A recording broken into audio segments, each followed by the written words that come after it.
Teaching exam की preparation कर रहे हैं और सोच रहे हैं कि इस एग्जाम के लिए सिलेबस को कैसे कंप्लीट किया जाए।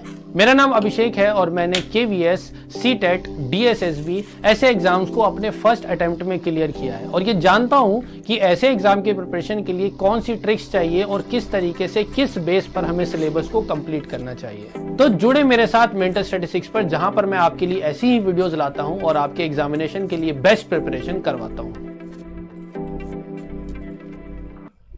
नमस्कार, कैसे हैं आप सभी।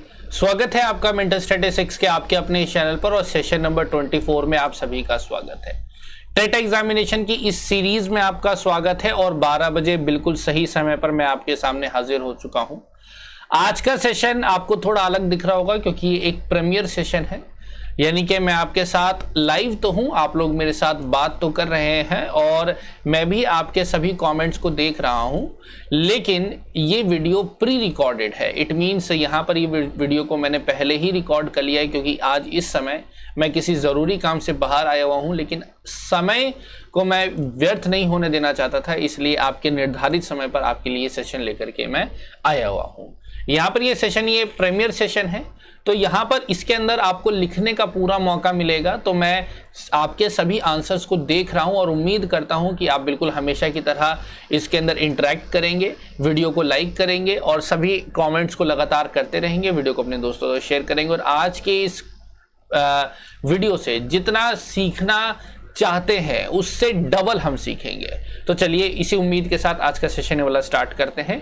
सेशन नंबर 24 है, चलिए शुरू करते हैं। पहला क्वेश्चन आपकी स्क्रीन पर कुछ इस प्रकार है। क्वेश्चन नंबर 61 आपसे पूछता है, थोड़ा ध्यान से देखिए। क्वेश्चन को पढ़ना है, 15 सेकंड का समय मिलेगा आपको जवाब देने के लिए। A class 5 teacher takes an aluminium foil and puts it in water and shows that it floats. Then she crumples and squeezes the foil tightly and puts it in the water again and shows that student that it sinks. She then asks the student to think and give reason why they think that this has happened. Which one of the following process skills will be used answering this question? यानी कक्षा 5 की एक शिक्षिका ने एक aluminium का foil लेती है और उसे पानी में डालती है और दिखाती है कि ऊपर तैर रहा है। एल्युमिनियम की फॉइल ऐसे खोल के आपने रखा तो वो पानी के ऊपर तैरती हुई दिखाई दे रही है, लेकिन उसको जब मोड़ करके पूरा निचोड़ देती है और फिर रखती है तो वो नीचे डूब जाता है। तो और पानी में डालती है, दिखाती है, वो डूब जाता है। वह शिक्षार्थियों से बाद में पूछती है कि ऐसा क्यों हो रहा है। तो कारण ढूंढने की प्रक्रिया यहाँ जो बच्चों के साथ पूछी जा रही है, ध्यान रखिए। ये जो लिया गया है, हमने ये चैप्टर कर लिया, आपको याद होगा, हमने चेक किया था एक्सपेरिमेंट विद वाटर। तो एक्सपेरिमेंट विद वाटर से वाला चैप्टर लिया हुआ है, क्वेश्चन लिया हुआ है। तो अगर ऐसा एक प्रश्न बच्चों से पूछा जाता है तो कौन से स्कूल को चेक कर रहा है? क्लासिफाइंग, ऑब्जर्विंग, मेजरिंग या फिर हाइपोथाइजिंग? बताइए। जवाब देने के लिए आपके पास 15 सेकेंड है और समय आपका शुरू होता है अब।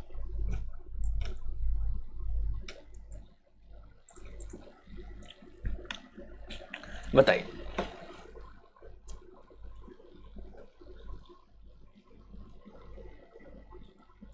ये जवाब देने का समय आपका होता है खत्म। और यहां पर इसका सही जवाब देखिए, यहां पर बच्चों को कहा जा रहा है कि ऐसा क्यों हो रहा है। ऐसा क्यों, देखिए क्यों होने का मतलब क्या है, बच्चे यहां पर किसी चीज के होने का अंदाजा लगाएंगे कि इस चीज के होने का क्या कारण है, मतलब अपने हिसाब से प्रोबेबल सॉल्यूशंस निकालेंगे। जहां पर क्लासिफाइंग का मतलब जो रिजल्ट होते हैं उनको क्लासिफाई करने की बात आती है। ऑब्जर्विंग का मतलब कुछ हो रहा है जिसे ऑब्जर्व करना है, लेकिन यहां पर प्रश्न ये है कि पूछा जा रहा है कि ऐसा क्यों हुआ, मतलब रीजन बिहाइंड दैट। तो मेजरिंग यहाँ पे नापा तो जा रहा है नहीं, इसको हम हाइपोथाइजिंग यानी कि चौथा इसका सही जवाब लगाएंगे कि परिकल्पना स्थापित करने के बारे में कहा जा रहा है कि बताइए कि आखिर ये ऐसा हुआ तो क्यों हुआ। तो हाइपोथाइजिंग वाला पार्ट यहाँ पर आएगा, यानी कि डी इसका सही जवाब हो जाएगा। क्वेश्चन नंबर 62 की तरफ चलते हैं। In the context of EVS pedagogy all of the following are desirable practice except. पर्यावरण अध्ययन के शिक्षा शास्त्र के संदर्भ में सिवाय इसके, जो नीचे एक पॉइंट होगा उसको छोड़ करके सभी वांछनीय अभ्यास है। यानी कि हम पेडागोजी ऑफ इन्वायरमेंटल स्टडीज की बात कर रहे हैं और बोल रहे हैं कि सब कुछ जो है ईवीएस के अंदर ठीक है, एक को छोड़ के। तो वो कौन सी एक चीज है? हमें तो सारे ऑब्जेक्टिव्स पता है, तो ये गलत नहीं होना चाहिए। Nurturing the identity of the child, acknowledging the superiority of the textbook over the actual observation, promoting plurality of the text and content, building capacity for critical thinking and problem solving. यानी कि बच्चे की अस्मिता को पोषण देने पर, वास्तविक अवलोकन के स्थान पर पाठ्य पुस्तकीय ज्ञान पर श्रेष्ठता को स्वीकार करने पर, पाठ्य पुस्तकों और संदर्भों की बहुलता को बढ़ावा देने पर, आलोचनात्मक चिंतन और समस्या समाधान के लिए क्षमता संवर्धन करने पर। क्या लगता है बताइए। बड़ा आसान प्रश्न है, तुरंत आप इसका जवाब दे सकते हैं। 15 सेकंड आपके लिए मैं आपको दे चुका हूं। अब देखिए ईवीएस पेडागोजी के बारे में हमने पढ़ ही लिया है और जानते हैं कि किस तरीके से ईवीएस पेडागोजी है जो क्लासरूम इन्वायरमेंट को बाहर के इन्वायरमेंट से जोड़ने पर बार बार जोर देता है। और यहां पर आप देखेंगे तो यहां पर सीधा सीधा पता चल रहा है कि जो ऑप्शन नंबर 2 है, यानी कि ऑप्शन नंबर 2 जो है acknowledging the superiority of text book over the actual observation, यानी कि अवलोकन से ऊपर किताब हो ही नहीं सकती। यहाँ पर अवलोकन सबसे ऊपर है और किताबें बाद में आती है, किताबें केवल एक जरिया है। तो 20 का सही जवाब है और जिन्होंने भी बी जवाब दिया है आपको शुभकामनाएं। यहाँ पर मैं आज नाम नहीं ले पाऊंगा क्योंकि ये एक प्री रिकॉर्डेड सेशन है, लेकिन आप सभी को शुभकामनाएं जो टॉप 3 में आ रहे हैं। तो आंसर देना नहीं छोड़ना है क्योंकि प्रैक्टिस छूटी तो सारा काम हटा। आपके लिए मैं इतनी मेहनत कर रहा हूं, आपको सीखने के लिए तो एटलीस्ट इतनी मेहनत करनी ही चाहिए। Question number 63, Mahesh a class 4 teacher, यानी कि महेश एक कक्षा 4 का शिक्षक है, plans to sensitise the student to the concept of conservation of trees, यानी कि पेड़ों के संरक्षण के ऊपर महेश जो है कक्षा 4 का एक शिक्षक है, बच्चों को सेंसिटाइज करना चाहता है। Which one of the following activities is most suited for this purpose? उसके लिए सबसे अच्छी एक्टिविटी कौन सी होनी चाहिए। ध्यान रखिए मोस्ट अप्रोप्रिएट और एक्टिविटी है यहाँ पर कंजर्वेशन ऑफ ट्रीज, यानी कि पेड़ों का संरक्षण, यानी कि यहाँ पे देखिए हिंदी में वृक्ष संरक्षण। चलिए बात करते हैं पहला, motivating each student to adopt and nurture one tree, एक पौधे को अपनाने और उसको पोषण करने के लिए प्रत्येक शिक्षार्थी को अभिप्रेरित करना चाहिए। Encouraging student to participate in a poster competition, कोई एक पोस्टर कंपटीशन ऑर्गेनाइज कर दीजिए। Making teams of student for group discussion, यानी कि एक डिस्कशन के लिए ग्रुप बनाइए। कंडक्टिंग ए डिबेट कंपटीशन, एक वाद विवाद प्रतियोगिता का आयोजन कीजिए। बताइए क्या लगता है इसका सही जवाब क्या होगा। क्वेश्चन नंबर 63, यानी कि तीसरा प्रश्न है आज का। चलिए बताइए, देखना है। देखिए यहां पे हमें मोस्ट एप्रोप्रिएट चूज करना है। हालांकि बाकी सारी चीजें भी ऐसा नहीं कि गलत होंगी, हमें मोस्ट एप्रोप्रिएट चीजें, डिबेट कंपटीशन है, डिस्कशन है और पोस्टर, ये सब बच्चों के अंदर ये चीज स्किल डेवलप करेंगी। लेकिन बच्चों को प्रोत्साहित करना कि भैया वो क्या करें, एक पेड़ लें, एक पौधा उगाएं और उसको मतलब एक पौधा उगाएं और उसका पालन पोषण करें, तो कहीं ना कहीं ये वन संरक्षण का तो सबसे बेहतरीन ऑब्जेक्टिव हो सकता है। हर एक देश के हर एक बच्चे ने अगर एक एक पेड़ का संरक्षण किया तो समझ जाइए कितने पेड़ हर साल उगेंगे और कितने पेड़ रहेंगे। तो ये काफी अच्छी बात है। जहां पर पहला जो पॉइंट है वो बिल्कुल सही है, मोस्ट अप्रोप्रिएट में आता है। इसका मतलब ये नहीं कि बाकी सब गलत हैं, लेकिन कुछ ऑप्शंस ऐसे होते हैं जिसमें एक चूज करते हैं, बाकी सब गलत होते हैं। तो पहला इसका सही जवाब होगा एंड शुभकामनाएं सभी को जिन्होंने सही जवाब इसका दिया है। क्वेश्चन नंबर 64, इन ईवीएस के अंदर children particularly enjoy learning crafts and art in group, यानी कि ईवीएस के अंदर बच्चे जो हैं वो क्राफ्ट और आर्ट्स जो है वो करना ज्यादा पसंद करते हैं, क्योंकि इट प्रमोट्स पीयर लर्निंग, यह सपाठी अधिगम को बढ़ावा देता है। इट इंप्रूव सोशल लर्निंग, यह सामाजिक अधिगम को बढ़ावा देता है। Children become happy and respond with enthusiasm when their creative works are appreciated, बच्चों की सृजनात्मक जब बच्चों की सृजनात्मकता की प्रशंसा की जाती है तो वे खुश होते हैं और इसके प्रति प्रेरित भी होते हैं। या फिर D, it promotes discipline in the class, इससे कक्षा में अनुशासन होता है। अब इन चारों में से चारों को देख के बताइए कि कौन कौन सी इनमें सारी चीजें हैं जो ईवीएस के अंदर आर्ट एंड क्राफ्ट के अंदर बच्चों की पसंद होने का कारण हो सकता है। बताइए।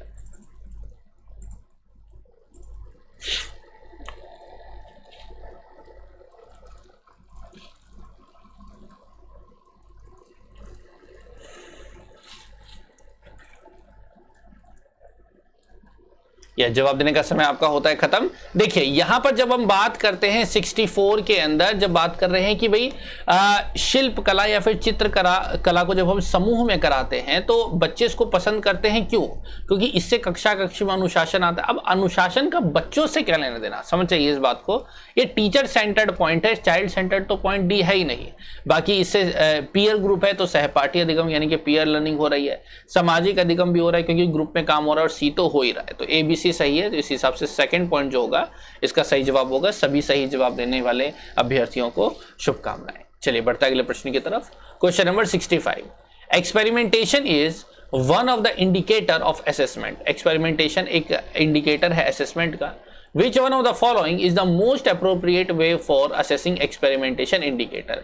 इन चार में से ऐसा कौन सा पार्ट है जो कि एक्सपेरिमेंटेशन असेसमेंट का जो एक इंडिकेटर है एक्सपेरिमेंटेशन उसके अनुसार जो है जज करने में हमारी मदद कर रहा है। आपके ऑप्शन है creative writing, demonstration, hands on activity या पिक्चर रीडिंग। बताइए, आसान प्रश्न है, तुरंत आप इसका जवाब दे सकते हैं। जवाब दीजिए, 15 सेकंड आपके शुरू हो चुके हैं।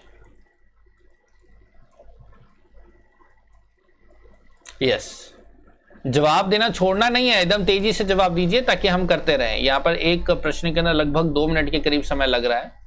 यह जवाब देने का समय आपका होता है खत्म और यहाँ पे इसका सही जवाब देखिए। एक्सपेरिमेंटेशन का मतलब कहीं ना कहीं कोई प्रयोग हो रहा है, तो जब हम प्रयोग की बात करते हैं तो हैंड्स ऑन एक्टिविटी जो है वो सीधे सीधे यहाँ पर सही रोल निभाता है, तो सी इसका सही जवाब होगा बिना किसी दिक्कत के। चलिए अगले प्रश्न की तरफ चलते हैं। Question number 66, student in primary class have a lot of alternate conception in many topic like living, non living things, water cycle, plant etcetera.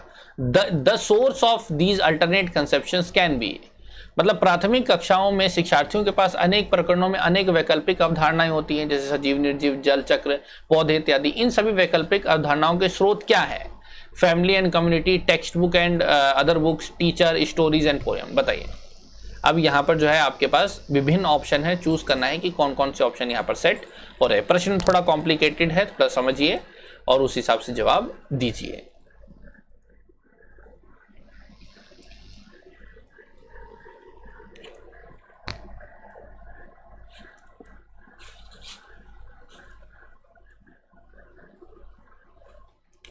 अब देखिए प्रश्न को थोड़ा समझिए। प्रश्न पूछ रहा है कि बच्चों के पास, प्राइमरी क्लास के जो बच्चे होते हैं उनके पास कई सारी नॉलेज पहले से ही होती है, कई सारी वैकल्पिक अवधारणाएं उनके पास होती है। वो उनको कहां से मिलती है? तो ये फैमिली एंड फ्रेंड से मिलती है, टेक्स्ट बुक या फिर दूसरी टेक्स्ट बुक से मिलती है। तो टीचर तो भैया मेजर है, ये तो मेन रोल निभाता है और स्टोरीज और पोएम बाद में आती है। यानी कि ये सारी तीन होती है, टीचर तो मेन रोल निभाता है। तो पहला, दूसरा और जो चौथा है, यानी कि ए बी डी की अगर मैं बात करूं तो यहां पर ये थोड़ा सा सही मालूम पड़ता है। आपको क्या लगता है? आपको क्या लगता है क्या सही होगा? टीचर मेरे को लगता है यहां पर नहीं होगा, तो डी इसका सही जवाब हो जाएगा। बढ़ते अगले प्रश्न पर, क्वेश्चन नंबर 67, और जिन्होंने सही जवाब दिया उनको शुभकामनाएं। Glass jars and bottles are dried well in the sun before filling them with pickles, why is it so? यानी कि जो शीशे के जो ग्लास या बोतल होती है उसको हम अच्छे से सुखा लेते हैं सूरज में अचार भरने से पहले, ऐसा क्यों करते हैं? आपके ऑप्शन है to remove the dust from them, उसमें से धूल मिट्टी हटाने के लिए, टू रिमूव द मॉइस्चर, उसके अंदर से जो नमी होती है उसको हटाने के लिए, जो पिकल्स है वो स्वादिष्ट बने इसलिए, या फिर टेम्परेचर को बढ़ाने के लिए। किस लिए करते हैं ऐसा बताइए? जवाब देने के लिए 15 सेकेंड है आपके पास, दीजिए जवाब।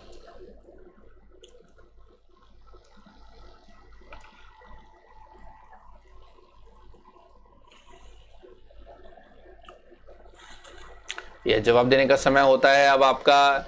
यस, खत्म। अब सिंपल सी बात है, बहुत आसान प्रश्न है। धूप में हम ऐसी कोई अगर ग्लास की बोतल या जार को रखते हैं तो सिंपल सी बात है, जो वाटर उसके अंदर होगा वो इवापोरेट होकर निकलेगा। उल्टा करके नहीं रखते, सीधा रखते हैं तो वाटर जो इवापोरेट होकर निकलेगा, मतलब उसके अंदर जो ह्यूमिडिटी है और जो पानी है उसको बिल्कुल अच्छे तरीके से सुखा दे, ताकि जब हम अचार डालें तो पानी का कोई हिस्सा अंदर ना रहे, नहीं तो जो अचार है वो खराब हो सकता है।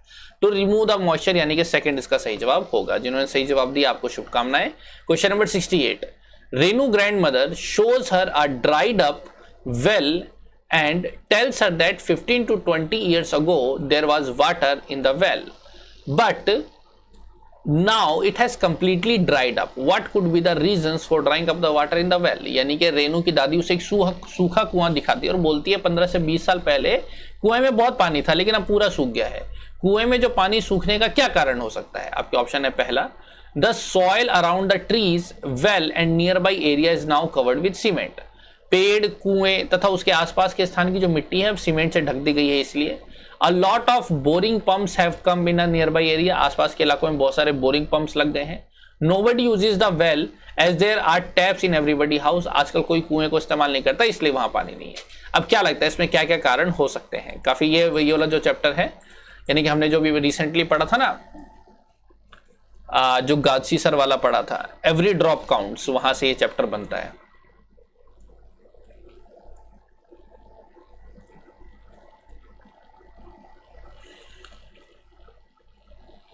अब देखिए कुएं में पानी खत्म हो गया, उसका पहला कारण क्या है कि भाई जो मिट्टी के ऊपर क्या है, हमने वो कर दिया है, हर जगह सीमेंटेड कर दिया है। तो सीमेंटेड होने की क्या वजह से क्या होता है, जैसे मान लीजिए ये पेड़ है और उसके आसपास सब कुछ सीमेंटेड है, तो जब ऊपर से वाटर यानी कि बारिश का पानी जब पड़ता है तो वो जमीन, और ये जमीन है तो ये जमीन तक नहीं पहुंच पाता, यहीं से वो बह करके इधर उधर चला जाता है, तो ग्राउंड वाटर नहीं जा पाता, और ग्राउंड वाटर नहीं जा पाता इसलिए कोई वेल या कुआं है वहां तक पानी नहीं पहुंच पाता, इसलिए वो सूखा रहता है। तो पहला एकदम सही है। और आजकल बहुत सारे बोरिंग पंप्स निकल गए हैं, इस वजह से पानी जो है वाटर लेवल डाउन होता जा रहा है, तो बी भी बिल्कुल सही है।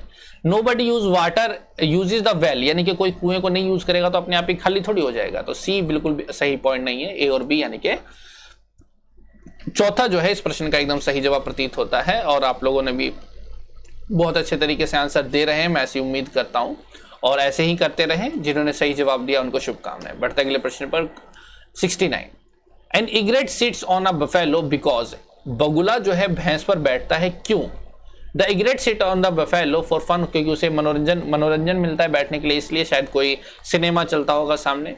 The buffalo helps in the transportation of egret from one place to another, buffalo जो है मदद करती है बगुले की कि भाई तुम बैठ, थोड़ा थक गए होंगे, मेरे ऊपर बैठो, मैं तुम्हें जहां जाना है मैं लेके चलती हूँ।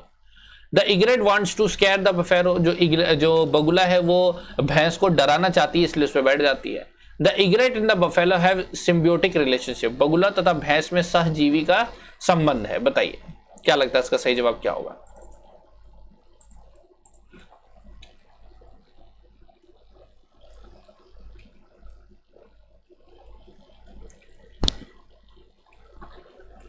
अब देखिए ये थोड़ा सा टेक्निकल क्वेश्चन बन जाता है, और टेक्निकल क्वेश्चन के आधार पर जब हम इसका जवाब देंगे तो इसका देखिए पहला, दूसरा, तीसरा, ये तो ऑटोमेटिक ही बकवास आपको आंसर लग रहा होगा, तो सीधा सीधा डी बन जाएगा। इग्रेट और बफेलो के बीच में सिम्बियोटिक रिलेशनशिप है। सिम्बियोटिक का मतलब वो दोनों मतलब क्या है, सहजीवी का मतलब हमेशा साथ रहते हैं। कई सारी कहानियां भी प्राचीन काल में प्रचलित हैं, तो इस चीज को लेकर के यहाँ पे है। और इसके पीछे कारण क्या है कि भैंस के जो शरीर पे जो कीड़े मकोड़े होते हैं उसको बगुला खाता है, तो ये सिम्बियोटिक रिलेशनशिप थोड़ा सा टेक्निकल टर्म डीएनए वगैरह इन सब में चला जाता है, वहीं से इसका जवाब आता है। चौथा इसका सही जवाब है, जिन्होंने सही जवाब पकड़ा, हालांकि इस जवाब को ढूंढना यहाँ पे बहुत ही आसान था।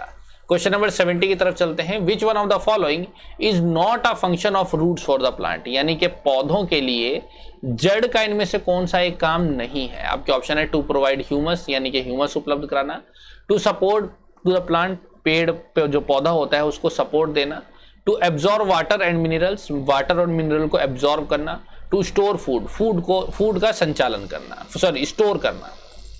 इसमें से कौन सा ऐसा काम है जो कि रूट नहीं करता है?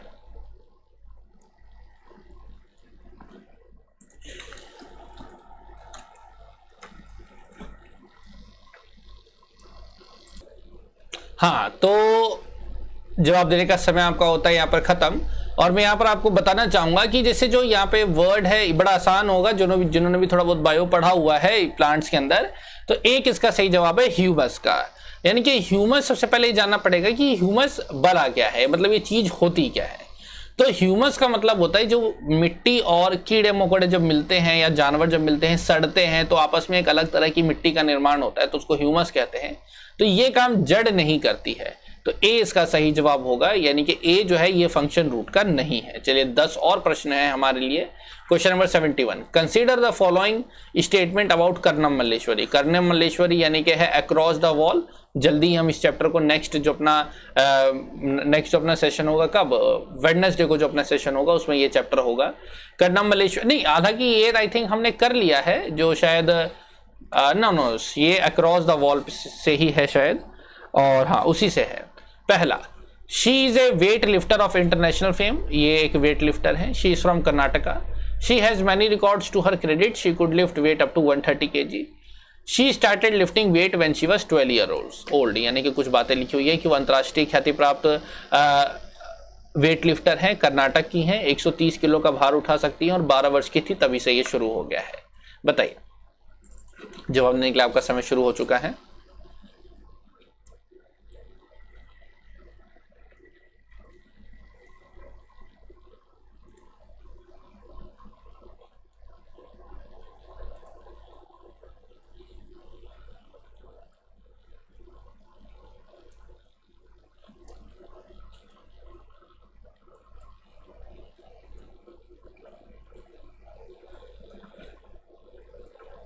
ये जवाब देने का समय आपका हो गया है खत्म। और यस, देखते हैं इसका सही जवाब अगर हम देखें तो भैया अक्रॉस द वॉल जो चैप्टर है उसमें ये दिया हुआ है, इंटरनेशनल फेम की है, बिल्कुल सही। 130 किलो तक ये उठा लेती हैं, 12 साल से इन्होंने काम शुरू किया। लेकिन कर्रम मल्लेश्वरी के बारे में अगर हम थोड़ा सा पढ़ेंगे, किताब में भी लिखा हुआ है कि आंध्र प्रदेश से मतलब आती हैं, तो बी जो है इसका सही जवाब नहीं होगा। बाकी तीन जो है कर्रम मल्लेश्वरी के बारे में बिल्कुल सही है। ACD बोले तो पहला जो होगा इसका सही जवाब होगा। और जिन्होंने सही जवाब दिया आप सभी को शुभकामनाएं। चलिए अगले प्रश्न की तरफ चलते हैं। अभी 20 मिनट के अंदर अभी हमने काफी सारे प्रश्न कर दिए, 2 मिनट लग रहे हैं लगभग एक प्रश्न पर।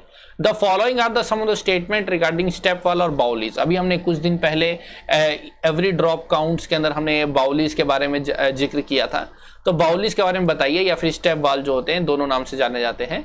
दे are traditional system of water storage and conservation, यानी कि ये जल भंडारण और संरक्षण की पारंपरिक व्यवस्था है। They were used as a community resource, सामुदायिक स्रोत के रूप में इसका इस्तेमाल किया जाता था। They are found constructed mainly in rain parched area, इनका निर्माण मुख्यतः वर्षा रहित राज्यों में होता था। They contain only contaminated water, उसमें केवल संदूषित जल होता है, यानी कि प्रदूषित जो होता है वो सारा जल होता है। क्या लगता है कौन सा पॉइंट जो होगा यहाँ पर सही होगा? ये हमने पढ़ा था, आपको याद होगा स्टेप वॉल के बारे में मैंने बताया था। चैप्टर का नाम था एवरी ड्रॉप काउंट, जहाँ पे गात्सी सर के बारे में मैंने आपको अच्छे से एक्सप्लेन किया था। वहीं से इस प्रश्न पूछा गया है। थोड़ा दिमाग लगाएंगे, एकदम सही जवाब आपके बिल्कुल आपके आंखों के सामने है और आपको उसको चूज कर पाएंगे।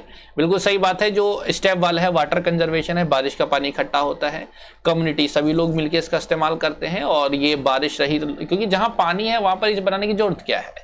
लेकिन कंटामिनेटेड वाटर नहीं होता, रेन वाटर होता है, तो हालांकि वो इतना नहीं कि पीने लायक नहीं कह सकते कि होगा कि नहीं होगा, लेकिन काफी उसका अगर प्योरिफिकेशन करके पिया भी उसको जा सकता है। तो डी यहाँ पे बिल्कुल गलत होगा, ABC यानी कि पहला इसका सही जवाब हो जाएगा। पढ़ते हैं प्रश्न नंबर 73 पर। वर्ली एक ट्रेडिशनल आर्ट है, डिप्लोमा के दौरान आपने इसके ऊपर काम भी किया होगा। ये बताना है कि भाई जो वर्ली है किस स्टेट से डिपेंड करता है, मतलब संबंध रखता है, ओडिशा, राजस्थान, बिहार या महाराष्ट्र। बताइए। जवाब देने के लिए आपका 15 सेकंड है और समय मैंने शुरू कर दिया है। अब क्वेश्चन नंबर 73।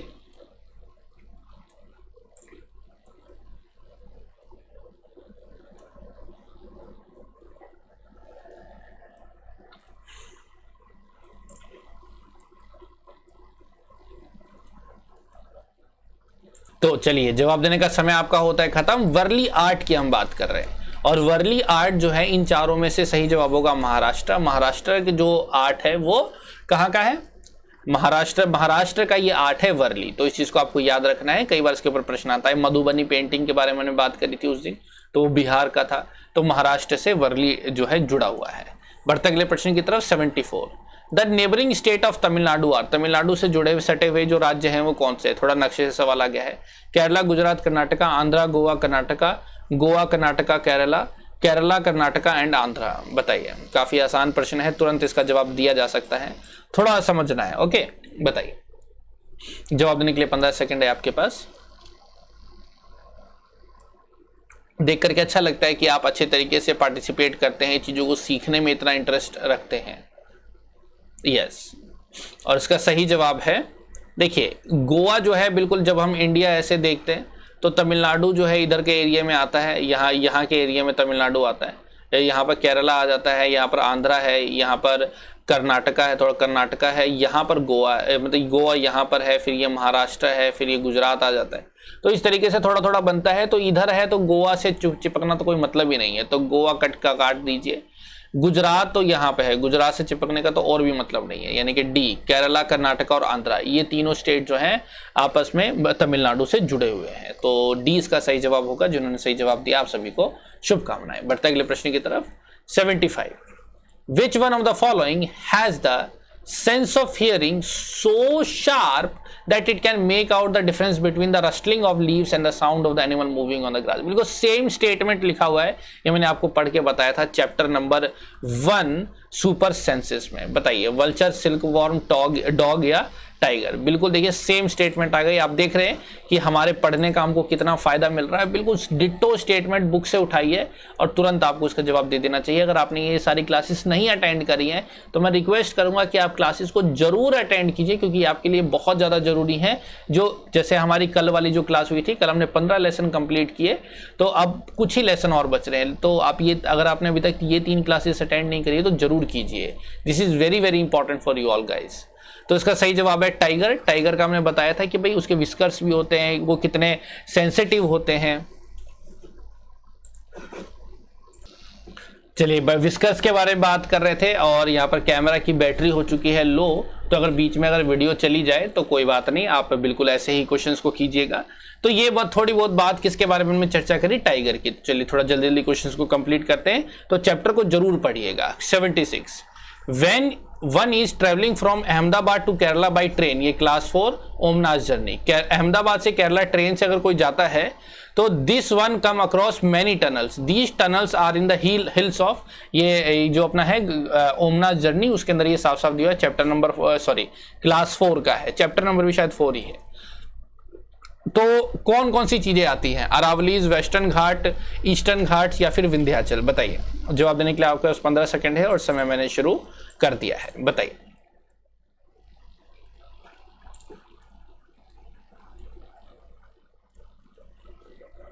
जवाब देने का समय आपका चल रहा है और जल्दी जल्दी जवाब दीजिए। अगर बीच में वीडियो चली जाए, मतलब वीडियो का मतलब मेरा फेस अगर चला जाए, ब्लैकआउट हो जाए, तो कोई बात नहीं, पढ़ते रहिएगा। मैं सारे क्वेश्चंस को जस्ट विद वॉइस रीडिंग करूंगा। ये आपको याद है, ये ओमनाथ जर्नी का चैप्टर है। सिंपल सी बात है, अगर आप देखेंगे तो ये भारत का नक्शा है, ये गुजरात है, गुजरात से अगर आपको केरला जाना है तो यहाँ जाना है, तो सिंपल सी बात है वेस्ट का पार्ट आएगा। तो यहाँ पर वेस्टर्न घाट जो होंगे बिल्कुल सही होंगे, इधर की किसी भी चीज की कोई बात ही नहीं हो रही। तो Western Ghat is the correct answer. B, जिन्होंने सही जवाब दिया आप सभी को शुभकामनाएं, और साथ ही साथ क्लास 4 का ये चैप्टर जरूर पढ़ना, ओमनाथ जर्नी। क्वेश्चन नंबर 77 पढ़ते हैं। द अर्थ इज राउंड, धरती जो है गोल है। There is actually up and down on the earth and we it is just relative. We the people of India actually stand upside down in the relation to the people of, कह रहा है पृथ्वी गोल है, पृथ्वी गोल है, एक इधर ऐसे खड़ा रहता है तो दूसरा ऐसे खड़ा रहता है। तो अगर हम बात करें तो हम भारत के लोग अगर देखा जाए तो हमारे जस्ट अगर ये इंडिया है, यहाँ पे हम खड़े हैं, तो यहाँ पर कौन सी कॉन्टिनेंट है बताइए? लीबिया, अर्जेंटीना, अल्जीरिया या फिर अलास्का? बताइए। जवाब देने के लिए 15 सेकंड है। ये थोड़ा सा डिफिकल्ट क्वेश्चन है, नॉलेज बेस्ड है। मतलब बिल्कुल धरती, यानी कि अगर धरती को देखा जाए तो बिल्कुल मतलब हमारे जस्ट अपोजिट, पैर के नीचे अगर देखा जाए तो कौन सा देश है? तो जवाब देने का समय आपका होता है खत्म। ये मतलब शायद किताब में तो नहीं पढ़ा मैंने। अलास्का, यूएसए जो है, यूएसए का यूनाइटेड स्टेट्स ऑफ अमेरिका के अंदर जो अलास्का है वो बिल्कुल हमारे नीचे, मतलब बिल्कुल उल्टा पड़ता है। चलिए वेरी नाइस, जिन्होंने फिर भी इसका सही जवाब दिया आप सभी को शुभकामनाएं। क्वेश्चन नंबर 78 की तरफ चलते हैं। It is advise to put oil on stagnant water to prevent mosquito breeding, a treat for mosquito, कल ही हमने किया है, ठीक है। It is advise to pull on stagnant water, यानी कि जो पानी इधर उधर पड़ा रहता है वहां पर हमें क्या करना है, केरोसिन की ऑयल हम डाल दे तो ठीक रहेगा। ये हमने पिछले हफ्ते शायद किया था, अ ट्रीट फॉर मॉस्किटो के अंदर। ऐसा क्यों करते हैं? Mosquitoes are repelled by oil, मच्छरों को तेल द्वारा विकर्षित किया जाता है। Mosquitoes are killed by oil, मच्छर तेल में मर जाते हैं। Mosquito get stuck in the layer of oil, मच्छर तेल की परत में फंस जाते हैं। Oil cuts the oxygen supply thereby stops the breeding of mosquito, तेल जो है ऑक्सीजन की आपूर्ति काट देता है जिससे मच्छरों का जो प्रजनन है वो थम जाता है। क्या लगता है इसका सही जवाब क्या होगा? अभी देखिए यहाँ पर जो वीडियो है वो कट गई है, लेकिन आप बिल्कुल कोऑपरेट करें और जल्दी से 2 प्रश्न रह रहे हैं, इसको तुरंत सॉल्व करके खत्म करते हैं। It is just because the camera battery is just over now, तो मैं इसको यहाँ से गायब करता हूँ। यस, बताइए। आखिरी के 2 प्रश्न हैं, मेरी आवाज़ आपको एकदम बराबर सुनाई दे रही होगी, जल्दी जल्दी आपको इसका जवाब देना है और आज के सेशन को चलिए अब हम खत्म करते हैं। चलिए, जब हम बात करते हैं कि जो केरोसिन ऑयल है वो हम क्यों डालते हैं, तो जैसे ये वाटर की है और यहाँ पर अगर केरोसिन ऑयल डाल देते हैं तो उसके ऊपर एक पतली सी परत जम जाती है, तो वो क्या करता है, ऑक्सीजन वाटर से, क्योंकि लार्वा होता है जो उसके ऊपर पानी के ऊपर वो लगा देते हैं, मच्छर छोड़ते हैं, तो ऑक्सीजन का जो सप्लाई है वो कट जाता है, जिसकी वजह से मच्छर पैदा नहीं होते। हालांकि ये बात जो है किताब में भी लिखी हुई है और ये चैप्टर है अ treat for mosquito. So D is the correct answer. जिन्होंने सही जवाब दिया आपको शुभकामनाएं। बढ़ते हैं क्वेश्चन नंबर 79 में। विच one of the following insect does not live together in a colony like Honey बीज। अब ये जो चैप्टर है ये है अनीता एंड द हनी बीज। ये क्लास 4 का चैप्टर है, अनीता एंड द हनी बीज। उसके अंदर से ये लिया गया है कि भाई कौन कौन से ऐसे कीड़े मकोड़े हैं जो ग्रुप में रहते हैं। तो एंट, टर्माइट, स्पाइडर, वास्प, ये इसके अंदर सभी का नाम लिया गया है, एक का छोड़ करके। जब आप चैप्टर पढ़ेंगे ना तो चैप्टर के अंदर ये सारे नाम दिए गए हैं। जवाब देने के लिए आपके पास 15 सेकंड है। समय शुरू हमने कर दिया है। उम्मीद करते हैं आप इस समय के दौरान जवाब देंगे। और मैं आपके सारे जवाबों को देख रहा हूं, तो जवाब देना है। मैं सभी को देख रहा हूं कौन ऐसे क्लास को छोड़ के भाग रहा है। 79 क्लास है, इसका मतलब आपको वीडियो को लाइक करने का भी यहाँ पे समय आ चुका है। आपको वीडियो को तुरंत लाइक कर देना चाहिए। अगर मैं किताब को भी देखूं तो किताब के अंदर भी लिखा हुआ है कि हनी बीज जैसे ग्रुप में रहते हैं, एंट जैसे हनी बीज का क्वीन भी होती है, सारी चीज होती है, वैसे ही एंट, टर्माइट और वास्प, इन तीनों का नाम ही किताब में लिखा हुआ है। चैप्टर का नाम है अनीता एंड द हनी बीज। आप जरूर सर्च कीजिएगा। सी इसका सही जवाब है। स्पाइडर का जो रहने की जो प्रक्रिया है वो हनी बीज या बाकी 3 लोगों की तरह नहीं है। चलिए आज का आखिरी प्रश्न देखते हैं, प्रश्न number 80। The structure of houses in rural area linked with the climatic condition in which they are built. यानी कि ग्रामीण क्षेत्र के जो मकान के जो ढांचे होते हैं वो अधिकतर किस चीज पर डिपेंड करती है कि भाई वहां की स्थितियां कैसी हैं, भौगोलिक स्थितियां कैसी हैं, उसके आधार पर वहां का जो मौसम है वो मौसम के आधार पर वहां का घर जो है वो बना रहता है। तो अब नीचे कुछ लिखा हुआ है, कुछ स्थितियां दी गई है। House are made on strong bamboo pillars, यानी कि बैम्बू पर घर बनाया जाता है। Inside of house is also made of wood, अंदर लकड़ी का इस्तेमाल किया जाता है। House are made almost 3 metre to 3.5 metre above the ground, यानी कि जमीन से 3 से 3.5 मीटर ऊपर जो है घर बनाया जाता है। अब इस तरह की जो चीज है, roofs are made with a slope, roof जो है स्लोपी रूफ यानी कि ढलवा जो है छत बनाई जाती है। ऐसा क्यों किया जाता है और कहाँ किया जाता है बताइए। If in this village it runs heavily the village should be a part of. और ऐसी जगह अगर बहुत ज्यादा बारिश होती है तो बताइए कि वो कहाँ का हिस्सा होगा। उत्तर प्रदेश, राजस्थान, बिहार या असम। बड़ा आसान है, तुरंत इसका जवाब दिया जा सकता है। और मैं उम्मीद करता हूं आप लोगों ने अब तक तो आंसर दे भी दिया होगा। यहाँ तो ये सारी चीजें मैंने देखी हैं। मैं जैसे कि मैंने आपको बताया बीनागुड़ी वेस्ट बंगाल जहाँ पे मैं था वो असम से ज़्यादा दूर नहीं था, मतलब 60-70 किलोमीटर के बाद असम जो है स्टार्ट हो जाता था। तो हमारे यहाँ तो बारिश तो इतनी होती थी आप मानेंगे नहीं, 24 घंटे तो गलत कह दिया मैंने, 72 घंटे 3-3, 4-4 दिन लगातार बारिश होती है। 3-4 दिन का मतलब है लगातार रुके ही ना, और हफ्ते महीने बारिश तो मतलब आम बात है। अभी भी वहां पे बारिश हो ही रही है। तो ये इसका सही जवाब है Assam. Assam is the correct answer. वहां पे बैम्बू आपको पता है बहुत मिलते हैं, बैम्बू से वो घर बनाते हैं और जमीन से ऊपर इसलिए बनाते हैं क्योंकि जब बारिश ज्यादा होती है तो वनस्पति यानी कि पेड़ पौधे वहां पे बहुत ज्यादा उगते हैं, और पेड़ पौधे वहां पे बहुत उगते हैं तो कीड़े मकोड़े, बहुत सारे कीड़े मकोड़े हैं।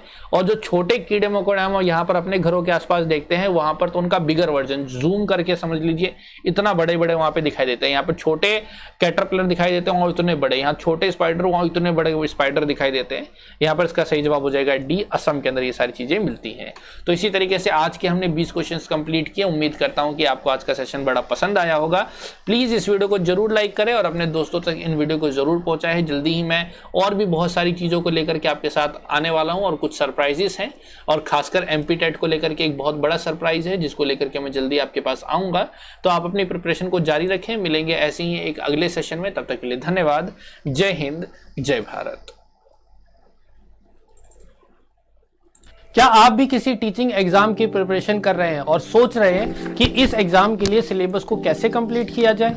मेरा नाम अभिषेक है और मैंने KVS, CTET, DSSB ऐसे एग्जाम्स को अपने फर्स्ट अटेम्प्ट में क्लियर किया है, और ये जानता हूं कि ऐसे एग्जाम की प्रिपरेशन के लिए कौन सी ट्रिक्स चाहिए और किस तरीके से किस बेस पर हमें सिलेबस को कंप्लीट करना चाहिए। तो जुड़े मेरे साथ मेंटल स्टैटिस्टिक्स पर, जहां पर मैं आपके लिए ऐसी ही वीडियोस लाता हूं और आपके एग्जामिनेशन के लिए बेस्ट प्रिपरेशन करवाता हूं।